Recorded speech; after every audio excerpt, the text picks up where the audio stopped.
നേപ്പാളിൽ സമൂഹ മാധ്യമങ്ങൾ നിരോധിച്ചതിന് പിന്നാലെയുള്ള തെരുവിലെ അക്രമം അണപൊട്ടുകയാണ്. യൂട്യൂബും ഫേസ്ബുക്കും അടക്കം 26 സോഷ്യൽ മീഡിയ ആപ്പുകൾക്കാണ് വിലക്കേർപ്പെടുത്തിയിട്ടുള്ളത്. 7 ദിവസത്തേക്കാണ് സർക്കാർ ഈ ആപ്പുകളെ നിരോധിച്ചത്. ഇതിൽ പ്രകോപിതരായ യുവാക്കൾ ആണ് വലിയ പ്രതിഷേധവുമായി രംഗത്ത് എത്തിയിട്ടുള്ളത്. സംഘർഷത്തിൽ ഇതുവരെ 19 പേർ കൊല്ലപ്പെട്ടതായാണ് വിവരം. നിരവധി പേർക്ക് പരിക്കേൽക്കുകയും ചെയ്തിട്ടുണ്ട്. നേപ്പാളിലെ ആഭ്യന്തരമന്ത്രി രാജിവെക്കുകയും ചെയ്തു.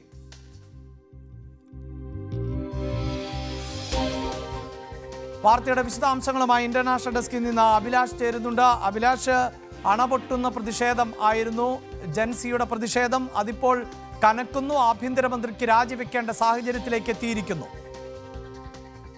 അഭിലാഷ്, നേപ്പാളിൽ സർക്കാർ വിചാരിച്ചതുപോലെയൊന്നുമല്ല കാര്യങ്ങൾ പോയത്. സർക്കാരിൻ്റെ വാർത്താവിനിമയ മന്ത്രാലയത്തിൽ രാജ്യത്ത് പ്രവർത്തിക്കുന്ന എല്ലാ സമൂഹ മാധ്യമങ്ങളും രജിസ്റ്റർ ചെയ്യണമെന്നും അതിൻ്റെ ഉള്ളടക്കം രാജ്യത്തിന് അനുയോജ്യമായിട്ടാണോ ഉള്ളത് എന്ന് അറിയാൻ വേണ്ടിയിട്ട് ഈ എല്ലാ സമൂഹ മാധ്യമങ്ങളോടും രജിസ്റ്റർ ചെയ്യാനായിട്ട് ആവശ്യപ്പെട്ടിരുന്നു. എന്നാൽ ഈ മെറ്റയുടെ കീഴിലുള്ള ഫേസ്ബുക്ക്, ഇൻസ്റ്റഗ്രാം തുടങ്ങിയിട്ടുള്ള ആപ്പുകളടക്കം 26 ആപ്പുകൾ രജിസ്റ്റർ ചെയ്തിരുന്നില്ല.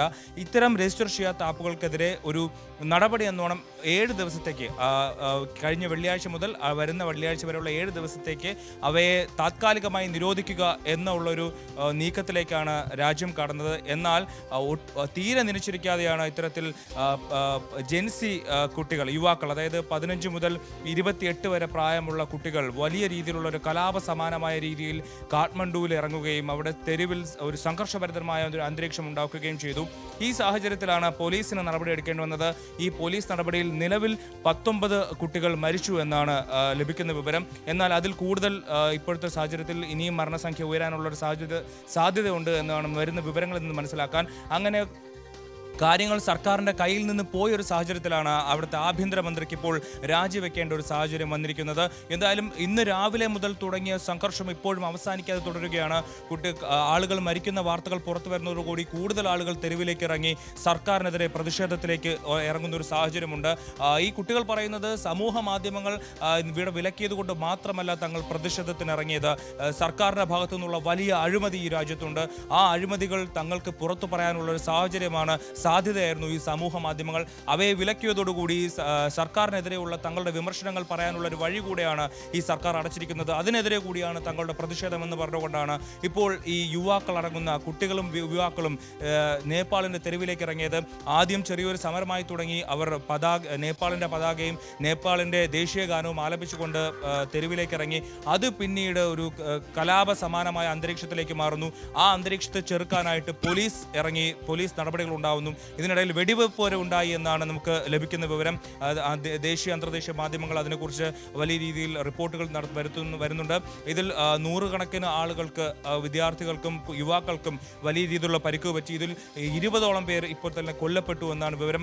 നമുക്ക് പോയ മണിക്കൂറുകൾ അത് ആദ്യം ഒരാളായിരുന്നു, പിന്നെ 6 പേരായി, പിന്നെ അത് 14ആയി, പിന്നെ 16ആയി, ഇപ്പോൾ 19 മുതൽ 20 എന്ന് കണക്ക് പറയുന്നു. വരും മണിക്കൂറുകളിൽ ഇങ്ങനെ എണ്ണം കൂടുന്ന ഒരു സാഹചര്യമുണ്ട്. അതിശക്തമായ രീതിയിലുള്ള പ്രതിഷേധമാണ് ഇപ്പോൾ കാഠ്മണ്ഡുവിൽ ഉണ്ടായിരിക്കുന്നത്. പ്രസിഡന്റിന്റെ വസതി അടക്കമുള്ള മേഖലകളിൽ കാഠ്മണ്ഡുവിന്റെ വിവിധ പ്രദേശങ്ങളിൽ ഇപ്പോൾ നിരോധനാജ്ഞ പ്രഖ്യാപിച്ചിരിക്കുകയാണ്. അതിപ്പോൾ ഇനിയിപ്പോൾ ഈ രാവിലെ മുതൽ വൈകുന്നേരം വരെ ആയിരിക്കാം ഒരുപക്ഷെ ഈ സമരത്തിന് ഈ വിദ്യാർത്ഥികളും യുവാക്കളും ഒരുങ്ങിയിരുന്നത്. എന്നാൽ കാര്യങ്ങൾ കൈവിട്ടു പോയ സ്ഥിതിക്ക് ഇപ്പോൾ അനിശ്ചിതകാലത്തേക്ക് ഈ കലാപ അന്തരീക്ഷം നിലനിൽക്കും എന്ന് വേണം നമുക്ക് മനസ്സിലാക്കാൻ, അഭിലാഷ്. കാരണം വലിയ രീതിയിൽ ആയിരക്കണക്കിന് വിദ്യാർത്ഥികളും യുവാക്കളുമാണ് നേപ്പാളിൻ്റെ തെരുവിൽ കാഠ്മണ്ഡുവിൽ ഇപ്പോൾ ഇറങ്ങി പ്രതിഷേധിക്കുന്നത്. ഇവിടെ ഉണ്ടായ ഈ കലാപ സാഹചര്യം അനുസരിച്ച് കലാപത്തിൻ്റെ ചുവട് പിടിച്ച് നേപ്പാളിൻ്റെ പല ഭാഗങ്ങളിൽ യുവാക്കൾ സർക്കാരിനെതിരെ പ്രതിഷേധവുമായി രംഗത്തെത്തിയിട്ടുണ്ട്. ഈ ഒരു സാഹചര്യം കണക്കിലെടുത്ത് പ്രതിപക്ഷ പാർട്ടികളും സർക്കാരിനെതിരെ രംഗത്ത് വരാനുള്ള സാധ്യതയുണ്ട്. ഈ സാഹചര്യത്തിലാണ് ആഭ്യന്തരമന്ത്രിക്ക് രാജിവെക്കേണ്ട ഒരു സാഹചര്യം ഉണ്ടായിരിക്കുന്നത്. തീർച്ചയായും അവിടെ അഭിലാഷ് സൂചിപ്പിക്കുന്ന പോലെ നേപ്പാളിനെ സംബന്ധിച്ചിടത്തോളം നമുക്കറിയാം, ഇന്ത്യയുമായി അതിർത്തി പങ്കിടുന്ന, ഇന്ത്യയുമായി സൗഹൃദം പുലർത്തിയിരുന്ന, ഈ അടുത്ത കാലത്ത് ആ സൗഹൃദത്തിലൊക്കെ നേരിയ വിള്ളൽ ഉണ്ടായിട്ടുണ്ട് എങ്കിൽ പോലും വളരെ ചെറിയൊരു രാജ്യമാണ്, വലിയ സൈനിക ശക്തിയുള്ള രാജ്യമല്ല. സാംസ്കാരികമായും സാമൂഹികമായും ഒക്കെ ഇന്ത്യയുമായി ബന്ധം പുലർത്തുന്ന, അടുപ്പം പുലർത്തുന്ന ഒരു രാജ്യം കൂടിയാണ്. ഇതിപ്പോൾ നിയന്ത്രണ വിധേയമല്ലാത്ത തരത്തിലേക്ക് ഈ പ്രതിഷേധങ്ങൾ പോകുന്നുവെങ്കിൽ അത് വലിയ തോതിലുള്ള പ്രതിസന്ധിയാണ് സൃഷ്ടിക്കുക. അവിടെ അയൽരാജ്യമെന്ന നിലയിൽ ഇന്ത്യക്ക് ഉൾപ്പെടെ ഇടപെടേണ്ട ഒരു പശ്ചാത്തലം ഉണ്ടായേക്കാം. ഈ പ്രതിഷേധത്തെ മറ്റ് രാജ്യങ്ങൾ, ഇന്ത്യയോ അല്ലെങ്കിൽ മറ്റ് അയൽരാജ്യങ്ങളോ ഒക്കെ എങ്ങനെ നോക്കിക്കാണുന്നു? ഏതെങ്കിലും തരത്തിലുള്ള പ്രതികരണങ്ങൾ വരുന്നുണ്ടോ? ഇപ്പോഴത്തെ പ്രതിഷേധത്തെ എങ്ങനെ ശമിപ്പിക്കാം എന്നുള്ളതാണ് നേപ്പാൾ ഭരണകൂടത്തിൻ്റെ ഒരു നീക്കം. അഭിലാഷ്, ഇപ്പോൾ ഇന്ത്യയുമായി അതിർത്തി പങ്കിടുന്ന രാജ്യമാണ് നേപ്പാൾ. അതുകൊണ്ട് തന്നെ ഇന്ത്യയുടെ അതിർത്തി സംസ്ഥാനങ്ങളിൽ വലിയ രീതിയിലുള്ള ജാഗ്രതാ നിർദ്ദേശം പുറപ്പെടുവിച്ചിട്ടുണ്ട്. കൂടുതൽ ആക്രമണങ്ങൾ ഇങ്ങോട്ടേക്ക് എത്താനുള്ള, അല്ലെങ്കിൽ അക്രമകാരികളായിട്ടുള്ള ആളുകൾ ഇങ്ങോട്ടെത്തിക്കാനും ഈ രാജ്യത്തിൻ്റെ അതിർത്തി പ്രദേശത്തേക്ക് കൂടുതൽ ആക്രമണങ്ങൾ ഉണ്ടാവാതിരിക്കാനുള്ള ഒരു സാധ്യത മുൻകൂട്ടി കണ്ടുകൊണ്ട് തന്നെ ജാഗ്രതാ നിർദ്ദേശം പുറപ്പെടുവിച്ചിട്ടുണ്ട് തന്നെ. മാത്രമല്ല, ഇപ്പോൾ ഈ സമരത്തിനിറങ്ങിയിരിക്കുന്ന ആളുകൾ എന്ന് പറയുന്നത് അവിടുത്തെ യുവാക്കളാണ്.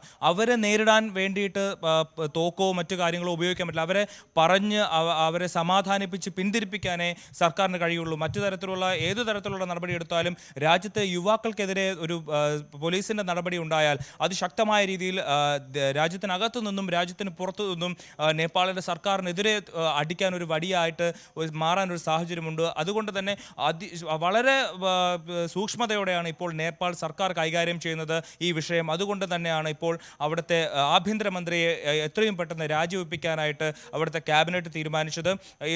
ഇപ്പോൾ ഏറ്റവും പുതിയതായിട്ട് വരുന്നൊരു വാർത്ത, ഇപ്പോൾ ഈ സമൂഹ മാധ്യമങ്ങൾ 7 ദിവസത്തേക്ക് വിലക്കിയ തീരുമാനം മരവിപ്പിച്ചുകൊണ്ട് വീണ്ടും ഈ സമൂഹ മാധ്യമങ്ങളെ വീണ്ടും ആ രാജ്യത്ത് പ്രവർത്തിപ്പിക്കാനുള്ള ഒരു നീക്കത്തിലേക്ക് കടക്കുന്നു എന്നുള്ള വിവരങ്ങൾ പല സോഴ്സുകളിൽ നിന്ന് നമുക്ക് ലഭിക്കുന്നുണ്ട്. എന്തായാലും എനിക്ക് തോന്നുന്നു വരും മണിക്കൂറുകളിൽ ഇപ്പോഴത്തെ ഈ താത്കാലികമായിട്ടെങ്കിലും ഈ ഒരു സംഘർഷം ശമിപ്പിക്കാൻ വേണ്ടിയിട്ട് സമൂഹ മാധ്യമങ്ങളുടെ വിലക്കിയ നീക്കം, അത് മരവിപ്പിക്കാനുള്ള ഒരു നീക്കമാണ് സർക്കാർ നടത്താൻ പോകുന്നതെന്ന് വേണം നമുക്ക് മനസ്സിലാക്കാൻ. എന്തായാലും അതിശക്തമായ ഒരു സംഘർഷമാണ് നേപ്പാൾ സർക്കാർ തീരെ വിചാരിച്ചിരിക്കാതെ ഉണ്ടായ അതിശക്തമായ ഒരു സമരമാണ് ഇപ്പോൾ അവിടെ നടക്കുന്നത്. ആയിരക്കണക്കിന് യുവാക്കൾ പങ്കെടുക്കുന്ന ഒരു സമരം സർക്കാർ ഒരു തരത്തിലും വിചാരിച്ചിരുന്നില്ല. എന്നാൽ ഇത് സോഷ്യൽ മീഡിയ വഴി ആണ് ഈ കുട്ടികളെല്ലാം കൂടെ ഒത്തുചേരുകയും തങ്ങൾക്ക് സർക്കാരിനെതിരെ, ആപ്പുകൾ വിലക്കിയ സർക്കാരിനെതിരെ വലിയൊരു സമരമുണ്ടാക്കണമെന്ന് അവർ സോഷ്യൽ മീഡിയ വഴി കൂടിച്ചേരുകയും അതുവഴിയാണ് അവർ കാഠ്മണ്ഡുവിൻ്റെ തെരുവിലിറങ്ങി സമരങ്ങൾ സംഘടിപ്പിച്ചത്. തീർച്ചയായും ഈ ദൃശ്യങ്ങൾ പറയുന്നുണ്ട് ഈ സമരത്തിൻ്റെ, പ്രതിഷേധത്തിൻ്റെ ശക്തി എത്രത്തോളമാണ് എന്ന്. ജെൻസി എന്ന് വിശേഷിപ്പിക്കപ്പെടുന്ന കാറ്റഗറിയിൽപ്പെട്ട യുവാക്കൾ തന്നെയാണ് ഈ പ്രതിഷേധവുമായി രംഗത്ത് എത്തിയിട്ടുള്ളത്. അപ്രതീക്ഷിതമായ ഒരു മുന്നേറ്റമോ നീക്കമോ ആയി തന്നെയാണ് പൊതുവെ ഇതിനെ വിലയിരുത്തേണ്ടത്. സമൂഹ മാധ്യമങ്ങൾക്ക് ഏർപ്പെടുത്തിയ വിലക്കാണ് ഈ തലമുറയെ ഇത്രമേൽ രോഷാകുലരാക്കിയത് എന്നതാണ് എടുത്തു പറയേണ്ടത്. കലാപകലുഷിതമാകുന്ന ഒരു സാഹചര്യത്തെ നേപ്പാൾ നേരിടുന്നു. പൊതുവെ ശാന്തമായ ഒരു പശ്ചാത്തലമാണ് നേപ്പാളിന് ഉള്ളത്. വലിയ സൈനിക ശക്തിയോ കരുത്തോ ഒന്നുമുള്ള രാജ്യമല്ല. അവിടുത്തെ ജനങ്ങളും പൊതുവെ അങ്ങനെ അക്രമകാരികൾ ആയിരുന്നില്ല. പക്ഷേ ഇപ്പോഴിതാ യുവാക്കൾ തെരുവിലേക്ക് ഇറങ്ങുമ്പോൾ അതിന് അടിയന്തരമായി പരിഹാരം കണ്ടെത്തേണ്ട ഒരു സാഹചര്യം ആണ് ഇപ്പോൾ നേപ്പാളിൽ ഉള്ളത്.